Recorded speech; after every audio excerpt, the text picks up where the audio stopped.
Por la señal de la Santa Cruz de nuestros enemigos, líbranos, Señor Dios nuestro, en el nombre del Padre, y del Hijo, y del Espíritu Santo. Amén. Señor mío y Dios mío, creo firmemente que estás aquí, que me ves, que me oyes. Te adoro con profunda reverencia. Te pido perdón de mis pecados y gracia para hacer con fruto este rato de oración. Madre mía Inmaculada, San José mi Padre y Señor, Ángel de mi guarda, intercedan por mí.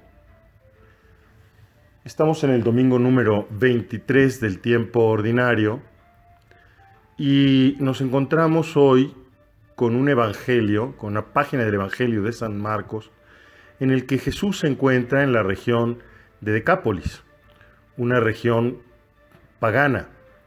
La región de Decápolis es la región del norte del lago de Genesaret, una zona muy cercana a la zona que vio nacer a los primeros discípulos del Señor Jesús, Cafarnaúm, Tiberíades, podríamos decir, donde inició todo.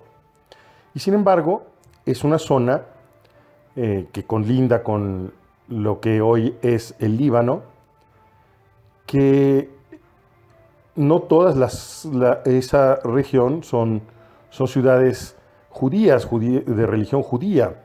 Nosotros podríamos pensar que la Tierra Santa es una unidad, todos allí profesan la misma religión, apunto el hebraísmo, y sin embargo no es así. Allí en esa región está, diríamos así como a pocos metros una de otra, a pocos kilómetros una de otra, ciudades que son judías, ciudades que son paganas, ciudades que son de otro culto todavía distinto. En esa región le traen a Jesús a un sordomudo y Jesús le mete los dedos en los oídos y toca su lengua con su propia saliva y aquel hombre recobra el oído y comienza a hablar. Este milagro está lleno de un grande simbolismo. De una parte, no es que los gestos de Jesús sean gestos, podríamos decir, como muy estéticos, ¿no?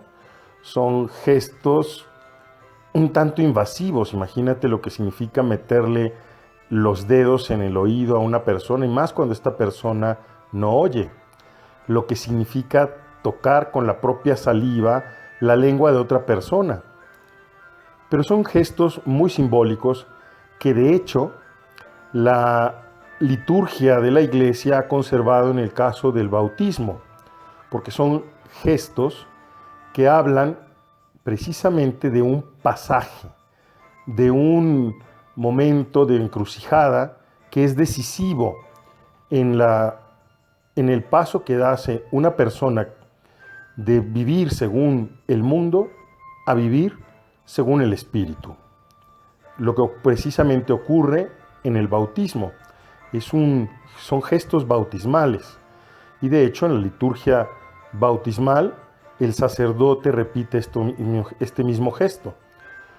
Toca los oídos, introduce su dedo en los oídos del recién bautizado, ¿sí? Y pronuncia la palabra efetá mientras también toca con su propia saliva la lengua del recién bautizado.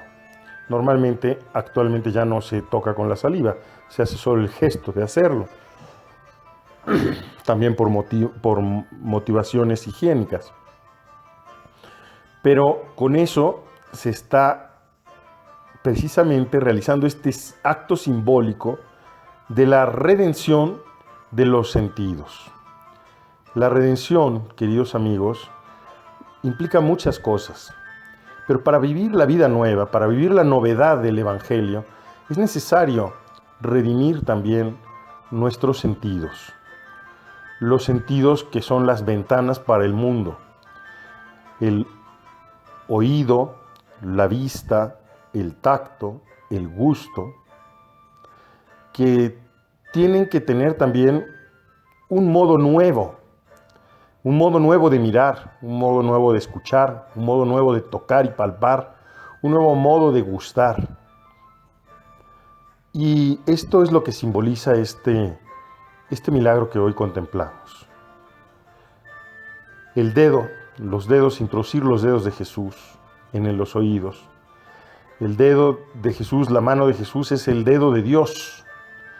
En otro pasaje podríamos recordar cómo el Espíritu Santo es definido así, el dedo de Dios. El dedo de Dios con el que Dios ha hecho sus obras. Es decir, que para hacer este pasaje, esta redención de los sentidos, es necesario comenzar a contemplar las obras de Dios en nuestra vida, en el mundo. Y asimismo, este tocar con la propia saliva la boca del bautizado implica poner las propias palabras, porque la saliva es necesaria, como tú sabes, para que pueda producirse también el sonido, una adecuada fonetización. Entonces, para poder hablar es necesaria esa saliva, es decir, se necesita escuchar la palabra y se necesita hacer la palabra nuestra. De hecho, el pasaje que se da de una vida mundana a una vida según el Espíritu, una vida espiritual, pues implica el comenzar a hablar la palabra de Dios. De hecho, la mayor parte de las oraciones que decimos los cristianos provienen justamente de esa fuente que es la palabra de Dios. Pienso, por ejemplo, en los Salmos. Pienso, por ejemplo, en la oración del Padre Nuestro, en la oración del Ave María, que no es otra cosa, sino esas palabras que el ángel Gabriel dirigió a la Virgen. Y así sucesivamente otros pasajes. Señor, no soy digno de que entres en mi casa, pero una palabra tuya bastará para sanarme. Señor mío y Dios mío, etc. Redimir el habla implica tener en nuestro corazón, tener en nuestra boca, hacer nuestras las palabras, la palabra de Dios. Y igualmente implica el contemplar, el tocar las obras de Dios, hacer las obras de Dios, palpar las cosas desde esa perspectiva divina. Podríamos nosotros en este rato de oración comenzar a pensar cómo es nuestra mirada, cómo es nuestro gusto, cómo es nuestro oído, cómo tocamos las cosas, cómo nos relacionamos con la realidad. Nos relacionamos simplemente como quien usa las cosas, como quien posee las cosas, como quien le da el corazón a las cosas y es poseído en realidad por las cosas. ¿Cómo nos relacionamos con nuestros hermanos? ¿Cómo miramos a los hombres, a las mujeres? ¿Cómo los tocamos? ¿Cómo oímos sus palabras? ¿Qué palabras les decimos? Hoy, la palabra del Señor nos invita concretamente a darnos cuenta de que esta renovación, esta vida nueva, no es fruto de nuestros razonamientos, no es fruto de nuestro esfuerzo, es obra de Jesús, es obra de lo alto. Es Él quien pone sus palabras en nosotros, es Él quien nos toca los oídos y nos transforma, nos abre los sentidos. Esta apertura de los sentidos para poder contemplar las obras de Dios y para poder pronunciar la palabra de Dios no es, repito una vez más, fruto de nuestro esfuerzo, fruto de nuestros razonamientos. Es obra de la gracia. La gracia no se ve, pero actúa. Entonces este día, nuestra oración puede discurrir por los caminos de suplicar al Señor que nos dé su Espíritu, para que nos transforme, para que renueve nuestra mirada, para que renueve nuestro oído, para que renueve nuestra voz, nuestras palabras, para que renueve nuestro tacto, nuestro modo de tocar las cosas y las personas, dándonos ese sentido sobrenatural para todo, que implica, digámosle a Santa María, nuestra Madre, que era capaz de contemplar en la vida cotidiana los brillos divinos que reverberan en la realidad más material, que ella también nos alcance la gracia del don de del Espíritu, de su divino esposo, que nos ayude también a ti y a mí a mirar en la realidad más concreta y material las obras de Dios,